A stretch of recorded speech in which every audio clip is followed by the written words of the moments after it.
Hey everyone, Corvus here. Welcome to this video about varnishing miniatures. So in the last couple of weeks I got a couple of questions about the same subject. So Corvus, do you varnish your miniatures? What do you use? How should I do it? Etc. So in this video I'll try to answer as much questions as possible. So first of all, when should you varnish your miniatures? I think when you're going to handle the miniature, touch the paint job with your fingers, then you should really always varnish a miniature. So for example, that's when you're gaming with a miniature, but also if you're using the miniature, if you're moving it a lot from display cabinets or something else, and you have no other way to pick up the figure other than touching the paint job. For example, if this would be a showcase miniature, then it'd probably be mounted on, this would be a wooden display plinth, for example. That's something which happens a lot. If it's on a display plinth, it's safe. You can take it by the display plinth. You don't have to touch the paint job. Another solution in between to avoid varnishing the miniature itself is varnish the edges of the base, or not varnish it. So only grab a miniature by the edge of the base, and then worst case your edge color is going to come off, but there's no shading or highlighting going on there, so it's very easy to fix. But on the other hand, if you're going to use it miniature for gaming, then somebody, sometimes even your opponent which you're gaming against, will be touching the miniature on the surface, the painted surface itself, not on the base. That's really a situation in which you want to have the varnish on the painted surface of the miniature itself. So for gaming miniatures you should always varnish them. So now on to how to varnish a miniature. My weapon of choice here is a spray can. A little bit more about that later, but the other option you have here is brush on varnish, like this one from Vallejo. Brush on varnish in a dropper bottle like this one. I think this is only suitable for small areas, maybe a display miniature which you really want to, for example, like I told you, the edges of the base, you want to have this varnished, then you can use this one. Or if you're going for example, a blood effect or a slime effect or some glossy area on a miniature, even after applying a matte varnish, you can use a gloss varnish like this one. But brushing on this onto an entire army, it's going to be time consuming, and also you want to be fast, and you're going to load your brush with way too much varnish, so then you're running the risk of having too much varnish on a miniature, which is never good. So then the spray can. This is going to give you a lot faster and more consistent way of varnishing your army, your miniatures. This particular brand is the Army Painter Anti-Shine. There are lots of different brands. Yeah, just take the one you're try out some different brands. There's not really a recommendation here, and the past couple of years I'm very happy with the Army Painter.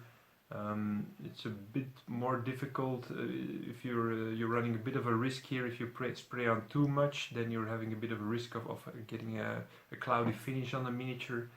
But other than that, I think the overall finish is great, and it's like everything else, it's something that you really need to practice, so not spraying on too much. In fact, there are a lot of similarities with using primers, and I have a great video on that as well. It's called Primer on Priming. It's one of my most popular videos. It's going to be linked on the screen now, in the card, and also in the description. So that's really a video that you need to check out, and a lot of global general techniques of how to use spray cans like this one.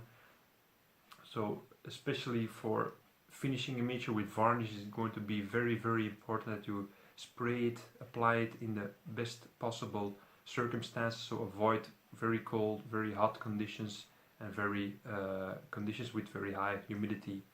So that's really, you don't want to waste that army which you spent hundreds of hours painting, and then you're going to ruin it all by spraying on too much varnish, or spraying on varnish in a bad condition. That's something you really don't want.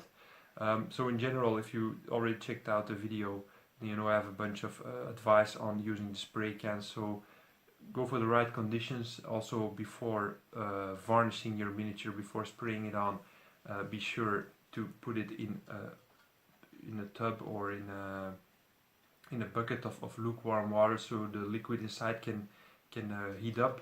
It's really going to help with the spreading of the with the spread of the spray, how it comes out of the nozzle. It's going to help with that. Going to help with a smooth finish. I usually put the miniatures just straight on their bases, straight down onto a piece of newspaper, and then gently spray on one layer of varnish. In the past I did sometimes spray on two layers of varnish, but I heard from people that is not really, some people told me that that's not really making a difference. Another piece of advice I heard in the past was to spray on some gloss varnish first, because gloss varnish is a lot stronger than matte varnish, and then after that spray on some matte varnish. So if you really plan on taking your army to tournaments and club evenings all year long, really going for a very if you're really going for an intensely going to intensely use this army, then that might be some advice for you. So first the gloss varnish and then the matte varnish. Also usually just spray it on after the miniature is completely finished, so with the basing done, etc. So static grass and all that, just glue it on. It also gives you the opportunity to paint on the grass or add some other effect, and then just seal everything with the varnish. So that's all for this video. If you have any more questions, please post them in the comment section or get in touch via PM. Hope you enjoyed this video. Please consider subscribing and see you in the next video. Bye.